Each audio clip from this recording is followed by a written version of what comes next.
Smart city പദ്ധതിയിലെ ടീകോമിന്റെ പിന്മാറ്റം പ്രതിപക്ഷം വിവാദമാക്കുന്നതിനിടെയാണ് വളരെ പ്രധാനപ്പെട്ട വിവരങ്ങൾ വരുന്നത്. കൊച്ചി സ്മാർട്ട് സിറ്റി പദ്ധതിയിൽ നിന്ന് പിന്മാറിയ ടീകോമിന് നഷ്ടപരിഹാരം നൽകാനുള്ള സർക്കാർ തീരുമാനം കരാറിന് വിരുദ്ധം. 2007 കരാർ അനുസരിച്ച് പദ്ധതി പരാജയപ്പെട്ടാൽ നഷ്ടപരിഹാരം ഈടാക്കേണ്ടത് ടീകോം കമ്പനിയിൽ നിന്നാണ്.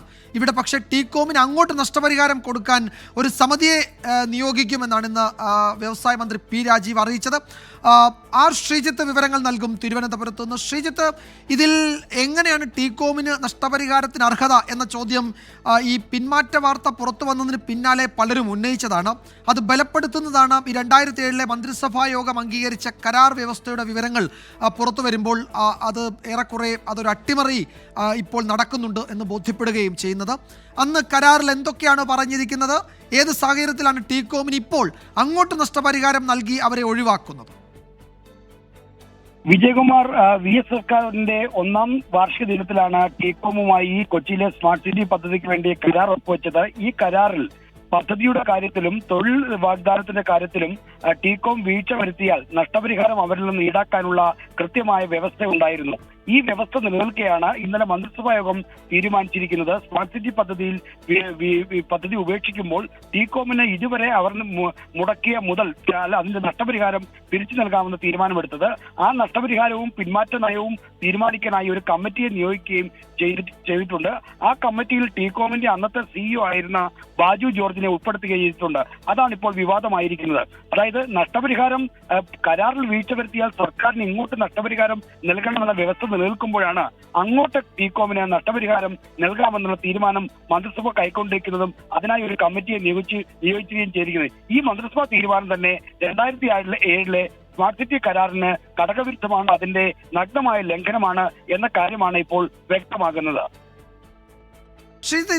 ഇതിൽ ഏത് സാഹചര്യത്തിലാണ് ഇപ്പോൾ അങ്ങോട്ട് നഷ്ടപരിഹാരം കൊടുക്കാനുള്ള തീരുമാനം? ഇന്നലെ മന്ത്രിസഭാ യോഗം അംഗീകരിച്ചത് ചീഫ് സെക്രട്ടറിയുടെ ഒരു ശുപാർശ റിപ്പോർട്ടാണ്. അതിലായിരിക്കുമല്ലോ ഒരുപക്ഷെ ഈ അങ്ങോട്ട് നഷ്ടപരിഹാരം ടീകോമിന് കൊടുത്ത് അവരുടെ ഒഴിവാകൽ തീരുമാനം അംഗീകരിക്കുന്നത്. അതിൻ്റെ പശ്ചാത്തലം എന്താണ് അക്കാര്യത്തിൽ സർക്കാരിന് പറയാനുള്ളത്? വ്യവസായ മന്ത്രി പറയുന്നത് അതിനൊരു സമിതിയെ നിയോഗിക്കും ഈ നഷ്ടപരിഹാരം തീരുമാനിക്കാൻ എന്നാണ്. ആ സമിതിയൊന്നും യഥാർത്ഥത്തിൽ ഈ കരാറിൻ്റെ ഭാഗമായി ഉള്ളതല്ലല്ലോ. വിജയകുമാർ, മന്ത്രിസഭയിൽ ഈ ഇന്നലത്തെ ആലോചന വരാനുള്ള പ്രധാനപ്പെട്ട കാരണം ടീകോം ഈ പദ്ധതിയുമായി മുന്നോട്ട് പോകാൻ പല കാരണങ്ങൾ കൊണ്ട് തങ്ങൾക്ക് കഴിയില്ലെന്ന കാര്യം രേഖാമൂലം കത്തുമൂലം സർക്കാരിനെ അറിയിച്ചിരുന്നു. ഈ കത്തിന്റെ അടിസ്ഥാനത്തിൽ എങ്ങനെയാണ് ഈ ടീകോമുമായി ബന്ധപ്പെട്ട പ്രശ്നങ്ങൾ പരിഹരിക്കുന്നതെന്ന് പഠിക്കാൻ ചീഫ് സെക്രട്ടറി ശാരദാ മുരളീധരൻ അധ്യക്ഷനായ ശ്രീജിത്ത് തുടരുക. ഞാൻ ശ്രീജിത്തിലേക്ക് വരാം. ശ്രീ ജോസഫ് സി മാത്യു ടെലിഫോൺ ലൈനിലുണ്ട്. ശ്രീ ജോസഫ് സി മാത്യു, താങ്കൾക്ക് ഈ സ്മാർട്ട് സിറ്റി പദ്ധതിയുമായി ബന്ധപ്പെട്ട കരാറിൻ്റെ എനിക്ക് തോന്നുന്നു അതിൻ്റെ തുടക്കം മുതൽ തന്നെ പല ഘട്ടങ്ങളിലും ചർച്ചകളിൽ നേരിട്ടും അല്ലാതെയും പങ്കെടുത്തിട്ടുള്ളയാളാണ്. ഇക്കാര്യത്തിൽ വളരെ പ്രധാനപ്പെട്ട ചില നിർദ്ദേശങ്ങൾ ആ ഘട്ടത്തിൽ VSന്റെ IT ഉപദേഷ്ടാവ് എന്ന നിലയിൽ താങ്കൾ മുന്നോട്ട് വയ്ക്കുകയും ഒക്കെ ചെയ്തതാണ്. പിൽക്കാലത്തും അന്നുമൊക്കെ വലിയ ചർച്ചയായതാണ്. യഥാർത്ഥത്തിൽ ടീകോമിന് അങ്ങോട്ട് നഷ്ടപരിഹാരം കൊടുത്ത് ആ പദ്ധതിയിൽ നിന്ന് അവർ പിന്മാറുന്നു എന്ന് പറയുന്നതിൻ്റെ യുക്തി എന്താണ്? അത് യഥാർത്ഥത്തിൽ ഈ കരാറിന് വിരുദ്ധമല്ലേ? അത് കരാറിന് വിരുദ്ധമാണ്. അതായത് നമ്മൾ അതിന്റെ കരാറിന്റെ ക്ലോസ് 7.2.2C അതാണ് നമ്മുടെ കരാറിന്റെ വ്യവസ്ഥ. അതായത് നമുക്ക് ഈ കരാറിൽ നിന്ന് ടീകോമിൽ നിന്ന് നമ്മൾ പ്രതീക്ഷിച്ചത്, ടീകോം ഒരു റിയൽ എസ്റ്റേറ്റ് സ്ഥാപനമാണ്. ഇത് മുഖ്യമന്ത്രിയായിരുന്ന VS ഇത് പലതവണ പറഞ്ഞിട്ടുള്ളതാണ്. ഈ റിയൽ എസ്റ്റേറ്റ് സ്ഥാപനം അവിടെ കെട്ടിടം നിർമ്മിക്കുമ്പോൾ നമ്മൾ സാധാരണ ഒരു IT സ്ഥാപനത്തിന്റെ കാര്യത്തിൽ എടുക്കുന്നതിനേക്കാൾ ചില മുൻകരുതലുകൾ എടുക്കേണ്ടത്. ആ മുൻകരുതൽ എന്ന് പറയുന്നത് അവര് നിർമ്മിക്കുന്ന കെട്ടിടം ആർക്കാണ് വാടകയ്ക്ക് കൊടുക്കുന്നത് എന്നുള്ളത് നമ്മൾ ഉറപ്പുവരുത്തണം. അതുകൊണ്ട് നിങ്ങൾ 2 കാര്യങ്ങളാണ് നമ്മൾ പ്രധാനമായി പറഞ്ഞത്. നിങ്ങൾ മിനിമം 88 ലക്ഷം ചതുരശ്ര അടി കെട്ടിടം നിർമ്മിക്കണം. അതിന്റെ 70% 69 ലക്ഷം സ്ക്വയർ ഫീറ്റ് ചതുരശ്ര അടി IT സ്ഥാപനങ്ങൾക്ക് മാത്രമായിരിക്കണം നിങ്ങൾ നൽകുന്നത്. ഇതായിരുന്നു പ്രധാന വ്യവസ്ഥ. അങ്ങനെ ചെയ്താൽ നമുക്ക് 90,000 ജോലി ലഭിക്കും എന്നുള്ളതാണ് നമുക്ക് അതിൽ നിന്നുള്ള അഡ്വാൻറ്റേജ്. ഇത് നിങ്ങൾ 10 വർഷത്തിനുള്ളിൽ ചെയ്യണമെന്നും ഓരോ വർഷവും എത്ര നിർമ്മിക്കണമെന്നും അനക്ഷർ B എന്ന് പറയുന്ന എഗ്രിമെന്റിൽ ഓരോ വർഷവും നിർമ്മിക്കേണ്ട കെട്ടിടങ്ങൾ അതിൽ IT എത്ര അല്ലാത്തത് എത്ര എന്നുള്ളത് നിഷ്കർഷിച്ചിട്ടുണ്ട്. അപ്പൊ ഇത് ഉറപ്പുവരുത്തുന്നതിന് വേണ്ടിയാണ് സർക്കാർ പ്രതിനിധികൾ ആ ഡയറക്ടർ ബോർഡിൽ ഇരിക്കുന്നത്. പക്ഷെ നിർഭാഗ്യവശാൽ 1-ാം വർഷം തന്നെ ഇതിന്റെ വയലേഷൻ ഉണ്ടായി. ഒരു നടപടി ഉണ്ടായില്ല. 10ാം വർഷവും വയലേഷൻ ഉണ്ടായി, ഒന്നും ഉണ്ടായില്ല. ഇപ്പൊ 14ാമത്തെയോ 15ാമത്തെയോ വർഷം വന്നിട്ടാണ് ഇങ്ങനെ അവര് ഉപേക്ഷിച്ചു പോകുന്നു എന്ന് പറയുന്നത്. വലിയൊരു ഓപ്പർച്യൂണിറ്റി കോസ്റ്റ് ആ കാര്യത്തിൽ നമുക്കൊരു വലിയ നഷ്ടം ഉണ്ടായിട്ടുണ്ട്. അപ്പൊ അവര് കരാറില് നമ്മൾ നമ്മുടെ ബാധ്യതയിൽ വീഴ്ച വരുത്തിയാൽ, ഇപ്പൊ വസ്തു എടുത്തു കൊടുക്കുന്നതില്, അവിടെ ഇലക്ട്രിസിറ്റി കൊടുക്കുന്നതില്, ഇന്റർനെറ്റ് കണക്ഷൻ എത്തിച്ചു കൊടുക്കുന്നതില്, അങ്ങനെ പല നിബന്ധനകൾ നമ്മളുടെ ഭാഗത്തു നിന്നുണ്ട്. അതിൽ വീഴ്ച വരുത്തിയാൽ നമ്മൾ എന്ത് നഷ്ടപരിഹാരം അവർക്ക് കൊടുക്കണമെന്നും അവര് വീഴ്ച വരുത്തിയാൽ എന്ത് നഷ്ടപരിഹാരം ഇങ്ങോട്ട് തരണമെന്നും കരാറിൽ പറഞ്ഞിട്ടുണ്ട്. ഇത് അവരുടെ ഭാഗത്തു നിന്നുണ്ടായ വീഴ്ചയാണ് എന്നുള്ള കാര്യത്തിൽ അവർക്ക് പോലും എതിരഭിപ്രായം ഉണ്ടാവില്ല.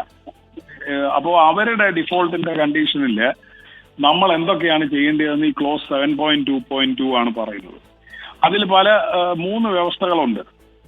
അതിൽ ഏത് വേണമെങ്കിലോ ഒന്നിലധികം വ്യവസ്ഥകളോ അത് ഗവൺമെന്റ് ഡിസ്ക്രിപ്ഷനാണ്. അപ്പൊ നമ്മുടെ പൊസിഷനിൽ നിന്ന് നമ്മൾ ആലോചിച്ചാൽ നമുക്ക് ചെയ്യാവുന്ന ഇത് ഞാൻ പറയുന്ന ആ കരാറ് അത് നെഗോഷിയേറ്റ് ചെയ്ത ടീമിന്റെ ഭാഗമായിരുന്നു ഞങ്ങൾ പൊരുതി നേടിയതാണിത്.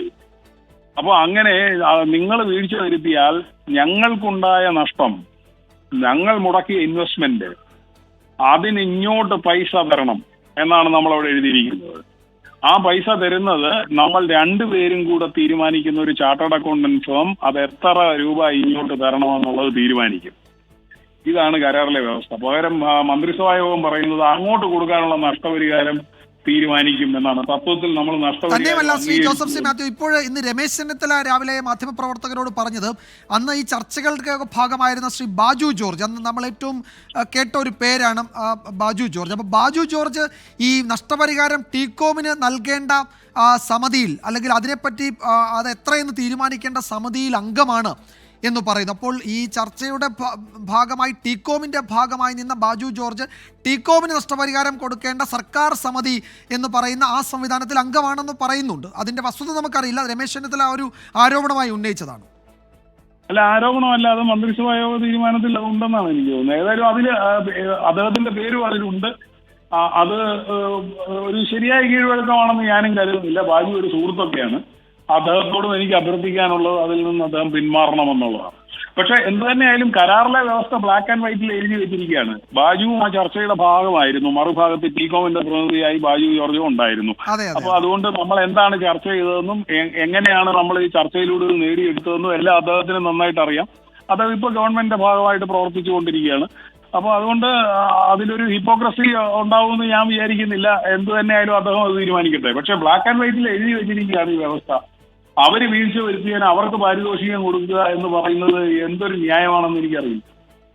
യെസ്, അതുതന്നെയാണ് പ്രധാനപ്പെട്ട ചോദ്യം. അവിടെ സർക്കാർ മറുപടി പറയേണ്ടതും അതുതന്നെയാണ്.